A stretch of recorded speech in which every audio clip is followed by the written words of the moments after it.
Welcome back. Thank you so much for joining us today. So, three things that I don't think go very well together: Donald Trump, Washington, D.C., and the law. Donald Trump has always had, we've talked about this here on the show previously, but he's always had a very complicated relationship with the law. And I've talked about it. He is, after all, a convicted felon. He has had 4 different criminal cases opened against him. He has done some of the most questionable things that history has ever seen a president commit. So to say that Donald Trump is this innocent and legally, yes, innocent, but to say that he is some sort of innocent, well-meaning, decent guy in the White House, that's just not an accurate statement. And it's not an accurate statement for a lot of people in politics. But when I think about what he ran on in 2024, he ran on this concept of being the law and order president. What does being the law and order president mean? It means that he wants to use the powers of the presidency to ensure that there's peace on the streets, that there isn't chaos, that freedom is protected. That's what I think law and order would have meant. But in Donald Trump's definition, law and order is such a murky thing because of his very sketchy record in the past. Never forget January 6th. Conservatives and MAGA hate when we bring up January 6th, but for a guy that loves to talk about how he's a pro-law and order candidate, a pro-law enforcement candidate, it's quite telling that this is a man who, you could say, incited a riot at the US Capitol because he lost an election but was not proud enough to admit it. And this riot where 1,500 people were found guilty of crimes, including hurting and injuring law enforcement. People died that day. So again, it is very telling how non-apologetic he is about the crimes they committed, and how he went even one step further, and on his first day in office, decided to pardon 1,500 of these criminals who did some of the worst things that this country has seen in a long time. That includes people like Proud Boys and Oath Keepers, some extremists, basically, who assaulted police officers. I don't know if you've seen the clip of the guy that's working in his Department of Justice now, who literally called on hurting the law enforcement Capitol Police on that day. So Donald Trump's relationship with the law, and specifically the law in Washington, D.C., has always been a very murky topic, and something that I think would be better if he just didn't talk about as much. If I was a political advisor, I would say maybe don't talk about this so much because your record on this hasn't been the best. But Donald Trump has decided that he's not going to do that. He's going to rather instead double down. So you might have heard on August 11th, so that was just a couple of days ago, Trump invoked Section 740 of the DC Home Rule Act and declared a crime emergency in Washington, D.C. So what exactly does any of that mean? Basically, what is happening is Donald Trump is assuming control of law enforcement in the nation's capital. This isn't a power that he has very broadly across the country, but it is unique to Washington, D.C. because it's not a state, it is a federal territory. And so the president has some unique powers over Washington, D.C. So what he did was he basically militarized law enforcement, put the National Guard on the streets of Washington, D.C. And it's not because I am saying this as exaggeration. This is something that he's literally doing, putting law enforcement out and bringing in the military on Washington, D.C.'s streets. He's overriding local governance, and he's normalizing federal power over civil liberties, over law enforcement. He is basically bypassing the functioning of DC law enforcement. I'm saying this, and we are in a time where this is so believable, but it shouldn't be believable. It shouldn't be normal. I'm saying this news to you right now, and even I'm feeling like, okay, what's the next story? And it's terrible that we're in this moment, because this is a deeply concerning thing, and I'll talk about it in just a second, but we really need to come to terms with the fact that this is such an unorthodox move to federalize law enforcement in the nation's capital, even though that is completely unnecessary. His rationale for doing this is going to be, you're going to laugh, because his rationale has been that there has been alleged violent chaos, that the streets of DC are unwalkable, and that we can't go anywhere in DC without feeling unsafe. That was his whole idea that he was pushing, this narrative that he was pushing about Washington, DC, that it was this crime haven. When in reality, crime is at a 30-year low in Washington, D.C. A 30-year low. What they are doing is cooking up whatever they feel like. They are cooking up whatever they feel like, throwing the word fact on it and running with it. And the biggest problem is there is not enough pushback in the media or anywhere really against this notion. Donald Trump just decided that crime is bad in Washington, D.C., that it's never been worse. Even the facts are so against that. 30-year low. Again, 30-year low. I call these things feel facts, and I think Republicans have started to traffic in feel facts, which are separate from real facts. Feel facts are what you feel like should be true, but really aren't. And this whole DC is a crime haven thing, that is completely a feel fact.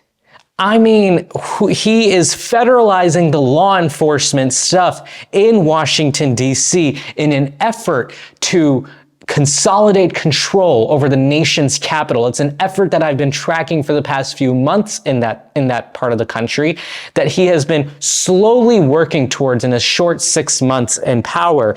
And this is something we should all be concerned about, because it really highlights the tones of authoritarianism in his tendencies.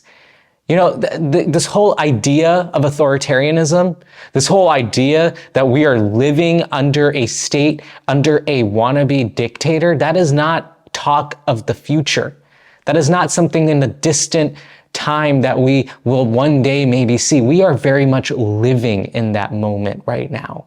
We are living in that moment.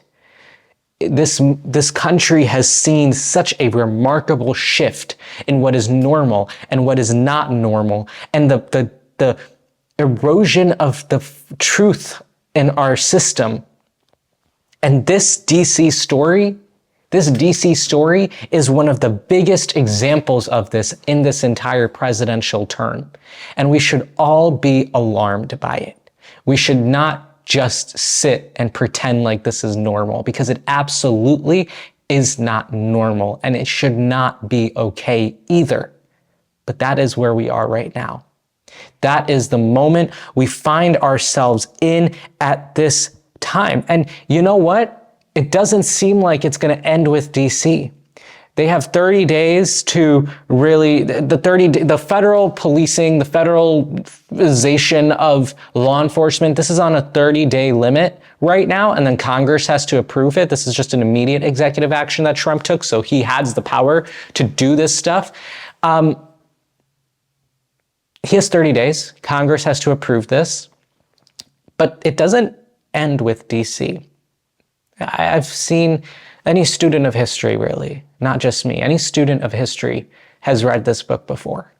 We know where this is going to go. And Trump himself has already indicated at least some of that. He's floated places like New York and Oakland and Chicago. He even floated LA, where, again, this stuff has already happened. The federalization of law enforcement. That's where we are. So we see one authoritarian tendency there. Then there's another authoritarian tendency that we are seeing out of the state of Texas. Because right now, don't forget that these types of things don't just happen with one person alone. As much as Donald Trump is a large figure in his own right as a political being, he doesn't act alone. He needs help.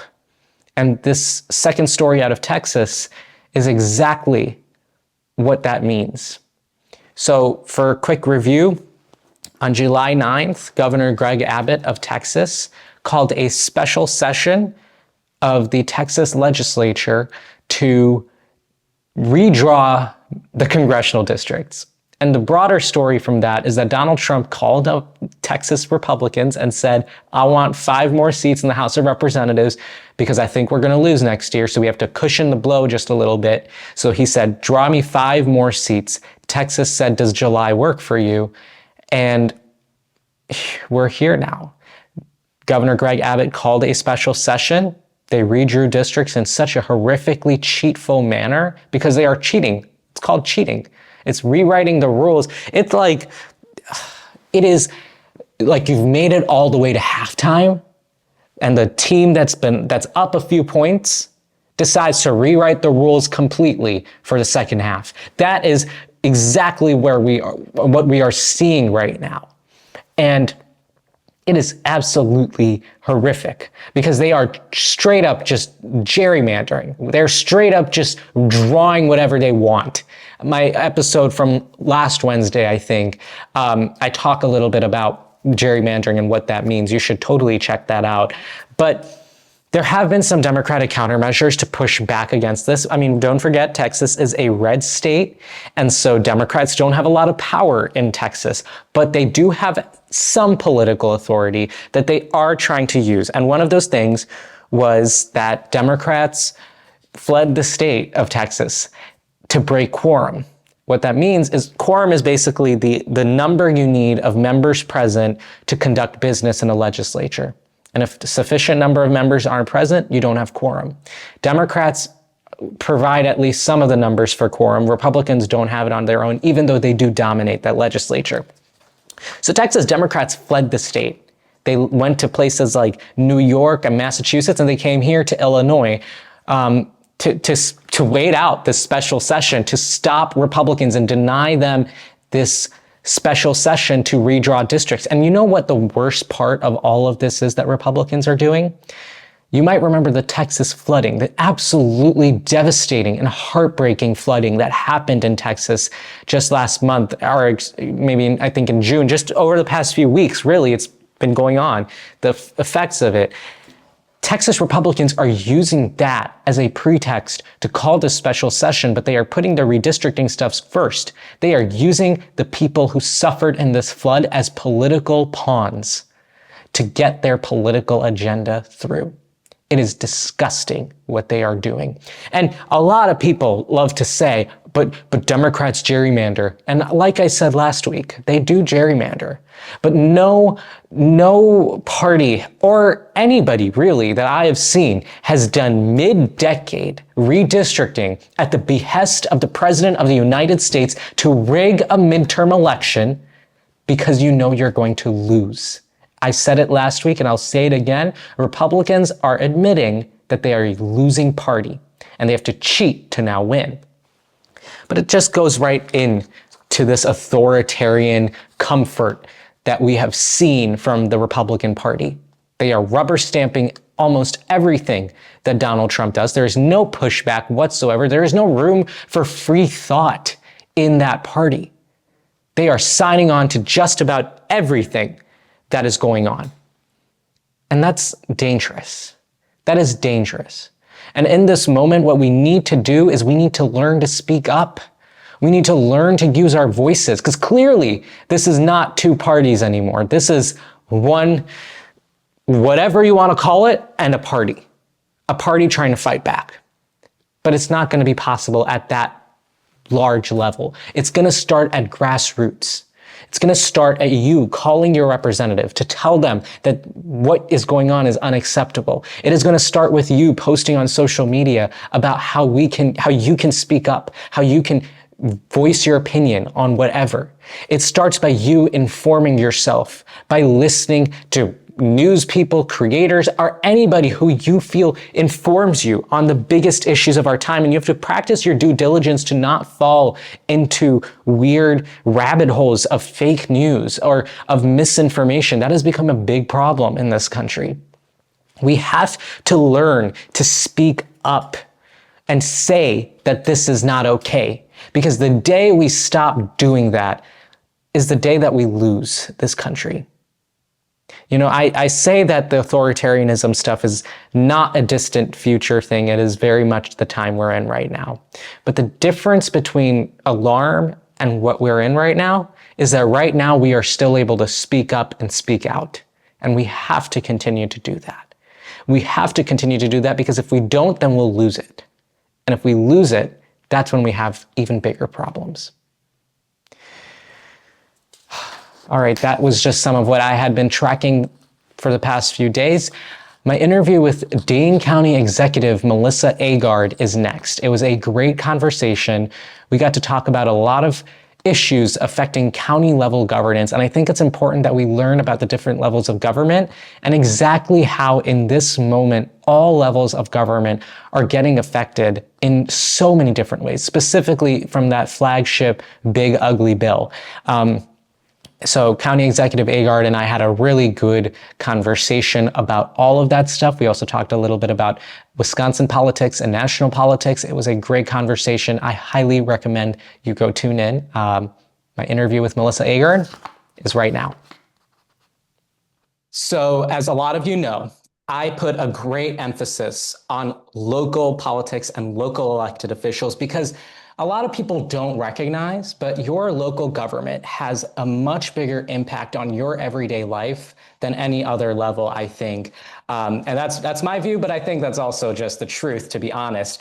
And we always think a lot about city governments. We think a lot about your mayor and your city council, but we don't always pay attention to county governments. And county governments are one level above, I would argue, in terms of like the ground they cover than a city. And we really should be talking more about the work that they do and the services that they provide.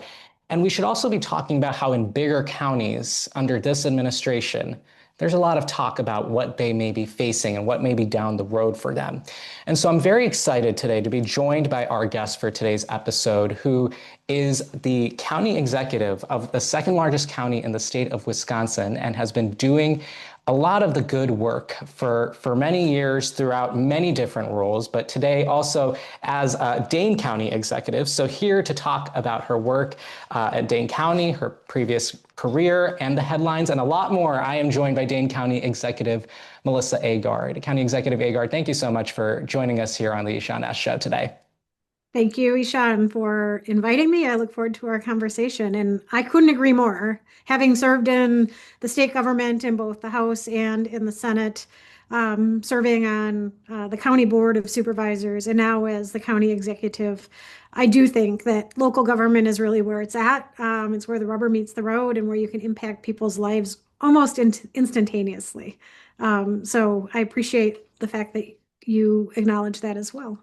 Absolutely. I think it's so important that we shine a light on the work and as well as all of the issues that you guys deal with. And I mean, we'll talk about the big, I call it the big ugly bill here on the show, but we'll talk about the big ugly bill in a few minutes. But I think the biggest impact is going to be on local governments. But before we do get into that discussion, why don't you take a couple of minutes just to introduce yourself and some of the work that you do to my audience?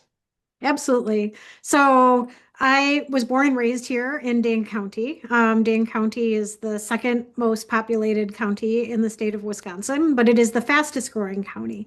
We currently have about 600,000 people that live in Dane County, and there are some projections out there that show by the year 2050, we'll have upwards of 1 million people here. And along with that, we have 60 different municipalities, cities, towns, and villages here in Dane County.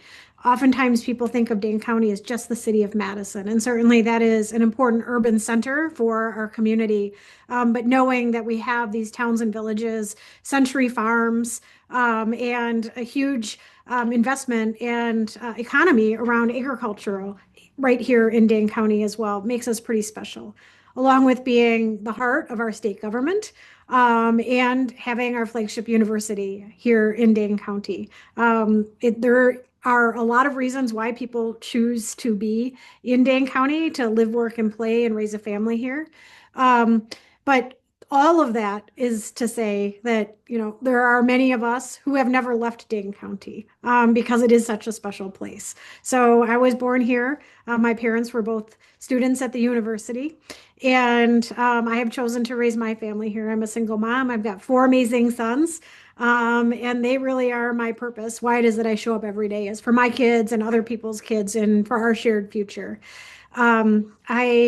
I never imagined as a little girl growing up that I was going to be part of our government. But I also learned that if we see something that isn't working exactly the way it should, that sitting back and being an armchair quarterback or complaining isn't going to help solve those problems.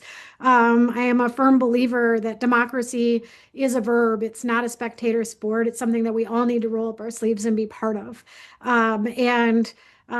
Coming from being a kid that grew up housing insecure and learning how to go grocery shopping with food stamps, to having served as the Senate Democratic leader, having served 12 years in the state Capitol building, and now to be elected to the executive branch here at the county, being the Dane County Executive, helping to ensure that our community continues to thrive and grow, that we're taking good care of our vulnerable friends and neighbors, and we're being aspirational about what it is that we will be able to achieve together, despite the challenges that are really coming at us within a headwind, is exciting for me. And every day I am thrilled to be able to come to work, and to experience the magic of our community and how bringing our silos down actually creates a more healthy and robust community for all of us to be able to thrive in.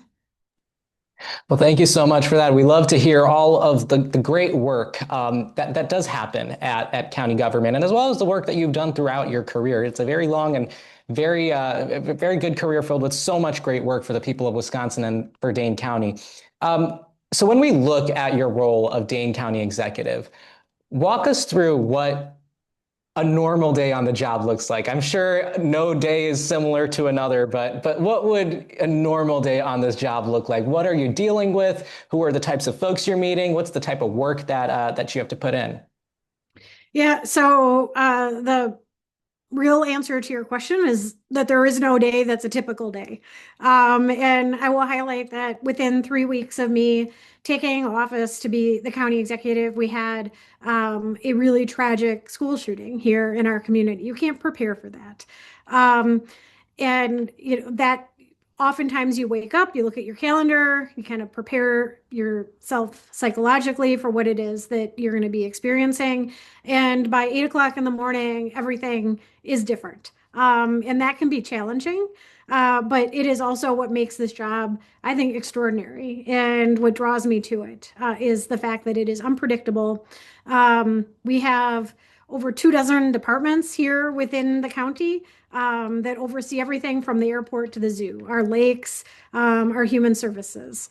And again, partnering with our municipal leaders and those 60 different communities that I shared with you before, as well as having authentic and collaborative relationships with my state legislative partners, the governor's office, as well as those who represent us in Washington, D.C., to do our best to make sure that we are advocating for our community.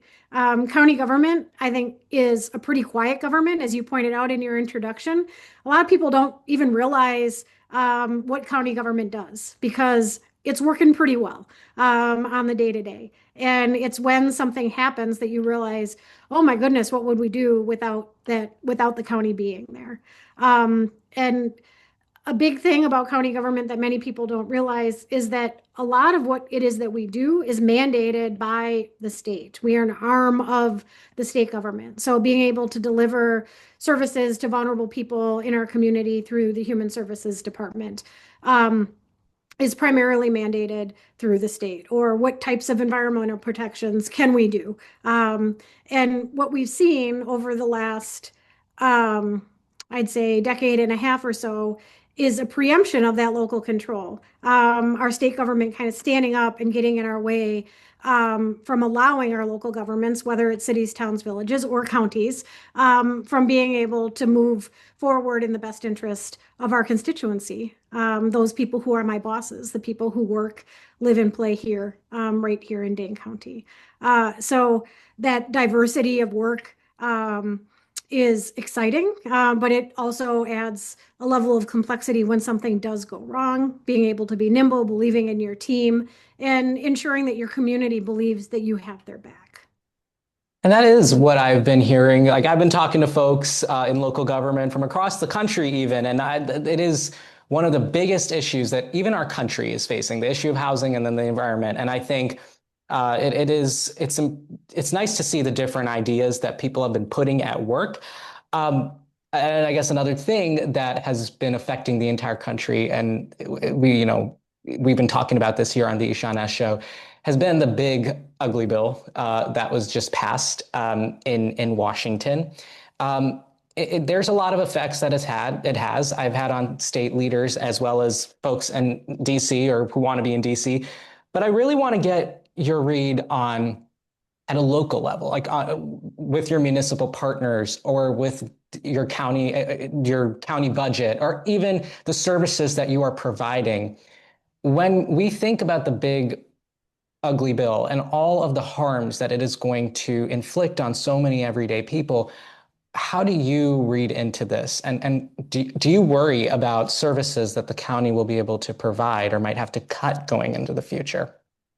I worry every day. My worrying starts before my feet hit the ground. When I wake up in the morning, and I haven't found a way to wash it out. And I think that I am not alone. You don't need to be an elected official to be scared about what might be happening to your friend or your neighbor, or yourself, right now in this country. And the continued overstretch and political point making that's happening in Washington, D.C., as opposed to the mission of taking care of our community and allowing people to thrive and removing barriers, seems to be lost in Washington, D.C.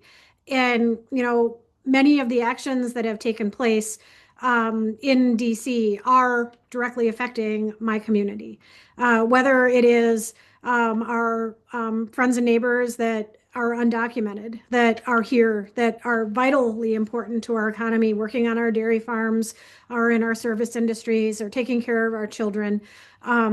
Those folks are oftentimes being disappeared on their own because they're so afraid of what the government is going to do, or they're being disappeared by our very own government. And that's not how you create a more safe community. So that is affecting us every single day.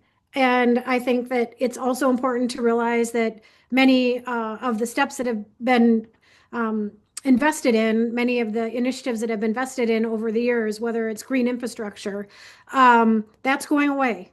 So as we're continuing to build housing, we're losing some of the incentives to build housing with more environmental protections associated with it, or the ability to invest in solar projects, in wind projects, because the president doesn't like those, as opposed to paying attention to what science believes. And I'm a firm believer in science. And then you even get deeper into it, kitchen table issues for people. How do we feed our hungry children?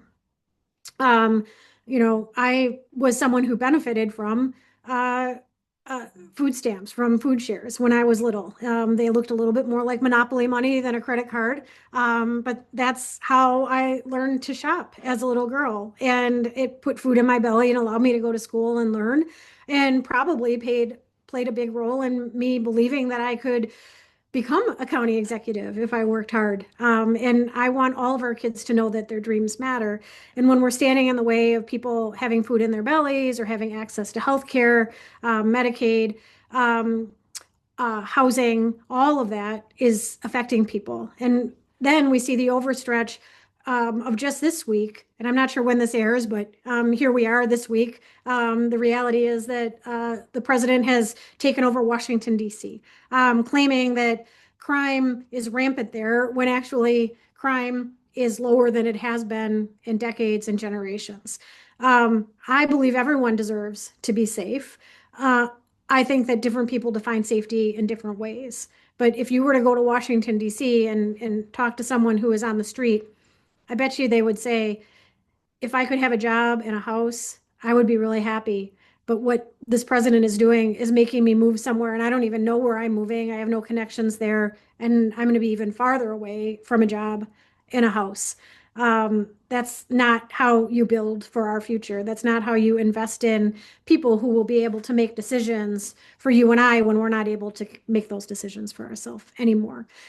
So it is torturous to see what is happening at the federal level, and it is having direct impacts on people, even though many of the provisions that we've talked about, the food shares and the Medicaid, are timed to roll out, interestingly, after the next election cycle, right? So that's when you know it's politically motivated as opposed to in the best interest of the people in our nation.